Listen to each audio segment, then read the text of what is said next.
सुरुवातीलाच आपण दिवसभरात आतापर्यंत घडलेल्या महत्त्वाच्या 50 घडामोडींचा वेगवान आढावा घेणार आहोत। पाहूयात सुपरफास्ट 50। नारायण राणेंची लोकसभा उमेदवारी निश्चित। रत्नागिरी सिंधुदुर्ग मतदारसंघासाठी भाजपकडून राणे उमेदवार। नारायण राणे आणि विनायक राऊत यांची थेट लढत होणार, सूत्रांची माहिती। राहुल नार्वेकर लोकसभा निवडणुकीच्या रिंगणात उतरणार। दक्षिण मुंबई लोकसभा मतदारसंघातून नार्वेकरांना निवडणूक लढण्याचे आदेश असल्याची सूत्रांची माहिती।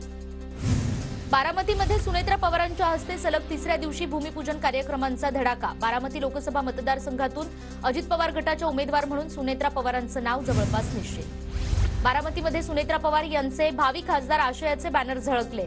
सुनेत्रा पवारांच्या दौऱ्यानिमित्त कार्यकर्त्यांची बॅनरबाजी। सोलापूरच्या माढ्यामध्ये आमदार बबनराव शिंदे यांच्या पुत्राचे भावी आमदार अशा आशयाचे बॅनर।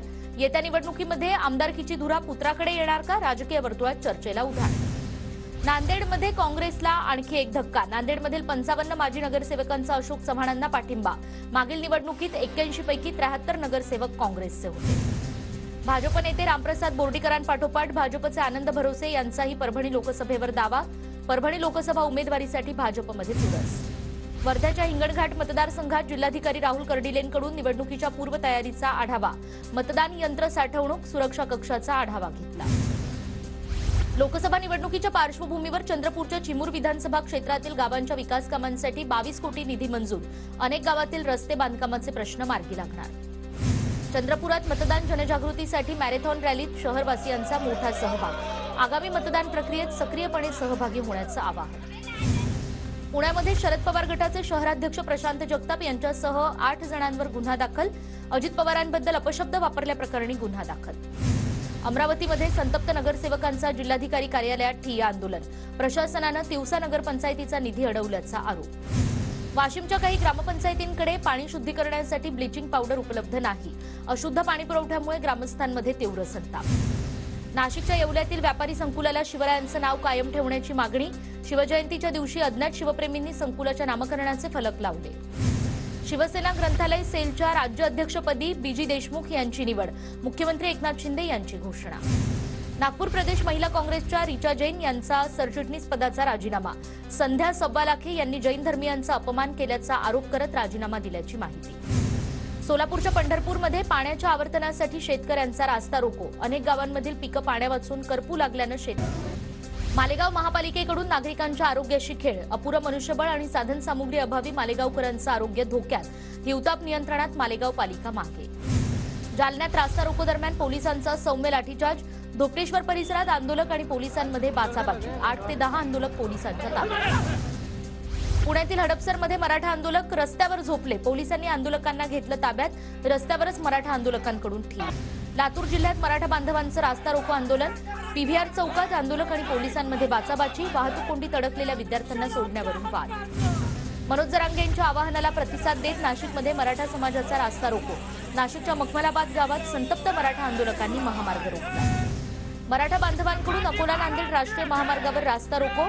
वाशिमच्या तामसी फाट्यावर जवळपास अर्धा तास वाहतूक कोंडीचं। नांदेडच्या हदगावमध्ये मराठा आंदोलकांनी खासगी बस अडवल्यानं बसमधील महिला प्रवाशांना संताप आला। आंदोलकांचा आणि महिलांचा झटापटीचा व्हिडिओ समाज माध्यमावर व्हायरल।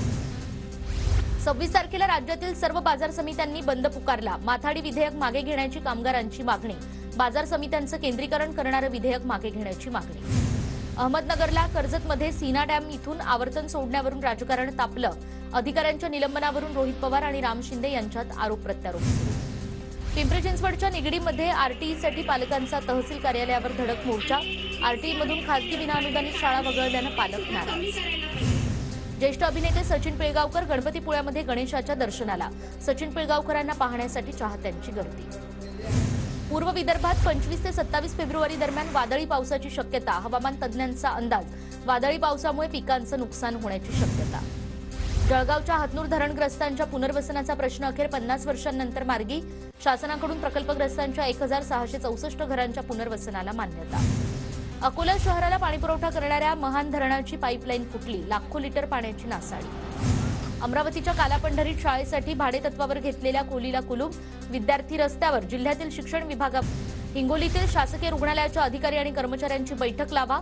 अपघाती रुग्णांना वेळेत उपचार न मिळाल्यानं आमदार बांगर संतप्त। शिर्डीमध्ये वेश्या व्यवसाय सुरू असणाऱ्या हॉटेलवर पोलिसांचा छापा। डीवायएसपी शिरीष माने यांच्या पथकाची कारवाई। दरोडा टाकणाऱ्या टोळीला आळंदी पोलिसांनी ठोकल्या बेड्या. आळंदीतील थोरवे वस्तीत 5 जणांचा दरवाजा तोडून शस्त्राच्या धाकावर हा दरोडा. नागपुरातील प्रसिद्ध बालरोग तज्ज्ञ डॉक्टर विकी रुघवानींची महाराष्ट्र मेडिकल काउन्सिलच्या प्रशासक पदावर नियुक्ती. राज्याच्या वैद्यकीय शिक्षण आणि औषधी द्रव्य विभागाची अधिसूचना. नाशिकच्या पोलीस आयुक्तांनी जॉगिंग ट्रॅकवर जाऊन जाणून घेतल्या नागरिकांच्या समस्या. शहरातील 35 जॉगिंग ट्रॅकवर 78 पोलीस अधिकाऱ्यांसह कर्मचारी तैनात असणार. पुणे विमानतळावर केंद्रीय पोलीस यंत्रणेनं केलं मॉक ड्रिल. लोकसभा निवडणुकीच्या पार्श्वभूमीवर केंद्रीय यंत्रणा अलर्ट मोडवर. वर्ध्यातील धक्कादायक प्रकार. अभ्यासासाठी रागावल्यानं 3 मुली तर उशिरा खेळून घरी आल्यानं 2 चिमुकले घरातून पळाले. रेल्वेतून पळून जात असताना आरपीएफ पोलिसांकडून मुलांचं रेस्क्यू. जळगावच्या भुसावळमध्ये कुंदकेश्वर महादेव प्राणप्रतिष्ठा सोहळ्यानिमित्त कलश आणि शोभायात्रेचं आयोजन. सोहळ्याला खासदार रक्षा खडसे यांची उपस्थिती. अकोल्याच्या पातूर तालुक्यात यात्रेनिमित्त बैलगाडा शर्यतीचं आयोजन. बैलगाडा शर्यतींसाठी 100हून अधिक बैलजोड्यांचा सहभाग.